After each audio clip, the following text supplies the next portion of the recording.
plasma exchanges. The next one is this, which is interesting. So pseudocholinesterases, these are enzymes that circulate in the plasma.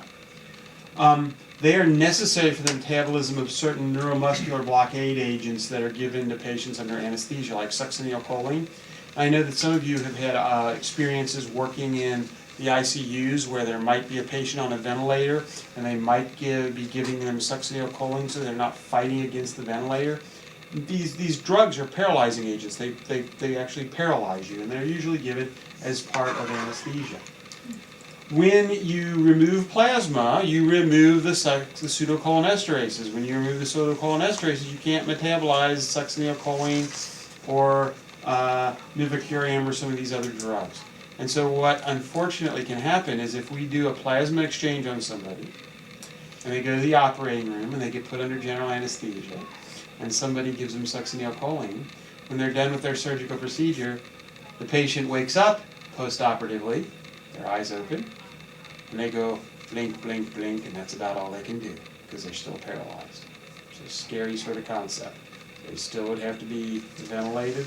They would still not be able to move. They would not be able to talk. They would just be able to blink their eyes. Okay?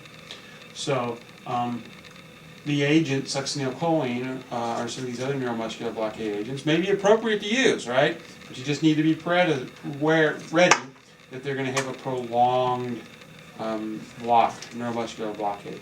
And I see this probably every year and a half to 2 years. I get a frantic phone call from an anesthesiologist. Usually it's somebody with myasthenia gravis, and they have some sort of abnormality in their thymus, and we do a series of plasma exchanges before they go in and take out their thymus, and they give them succinylcholine as they're taking out their thymus, and then post-operatively they can't understand why the patient isn't moving. Okay? So, okay.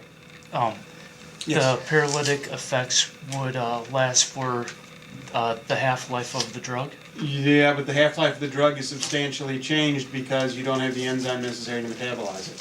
So it's hard to predict how long it's going to last. That's the problem. And even if you give them plasma as the replacement fluid, either all or a portion, it doesn't appear to make a difference. So I don't know if the pseudocholinesterases, those enzymes, if we don't give enough when we give the plasma back, if it doesn't tolerate the thawing when we thaw the plasma, it doesn't tolerate the freezing when we freeze the plasma, but it doesn't appear to be, the activity appears to be diminished, even if we give 100% plasma back. Okay? Okay. So let's go ahead and talk about just drugs in general, okay? How does plasma exchange affect a medication when it's administered to a patient?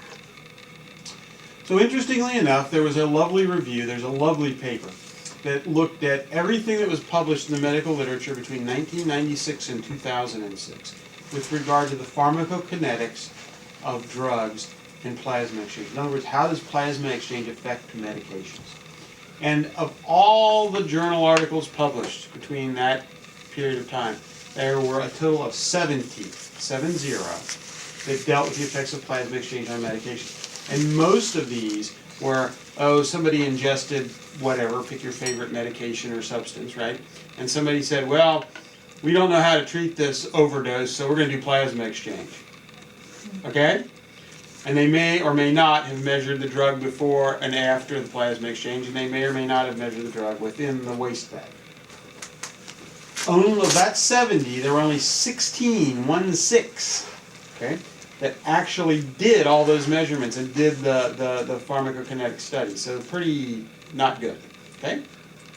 So just like all the apheresis literature, it's sort of sketchy, okay? So we don't have a whole lot of evidence to guide us. So what can we say? First of all, drugs that are susceptible to removal by plasma exchange are drugs that have a low volume of distribution and a high plasma protein binding. So what does that mean? The volume of distribution is, where is that drug at? If you have a low volume of distribution, that means that that drug is predominantly within the vessels, okay? Predominantly within the intravascular space. If you have a high volume of distribution, it means it's distributed in total body waters throughout the body.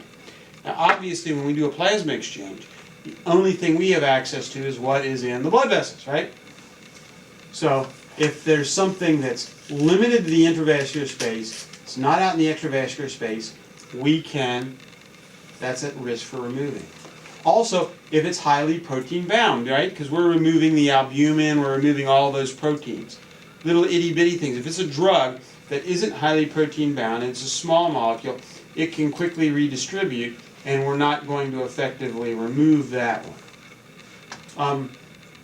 Drugs that distribute extensively to the extravascular space, so that's outside the intravascular space, or become sequestered within cells in the intravascular space, are poorly removed. So some of the things like tacrolimus and cyclosporin actually are within the red blood cells. So every so often, somebody will say, hey, the person is suffering from poisoning, they have too much cyclosporin or too much tacrolimus on board, can you do a plasma exchange to remove the drug? Well, I could do a plasma exchange, but I wouldn't remove the drug. Why? Because it's in the red cells. I don't take out the red cells, I give the red cells back, I take out the plasma. So if you really wanted to get rid of your tacrolimus or your cyclosporin in your overdose setting, you do a red cell exchange. Okay?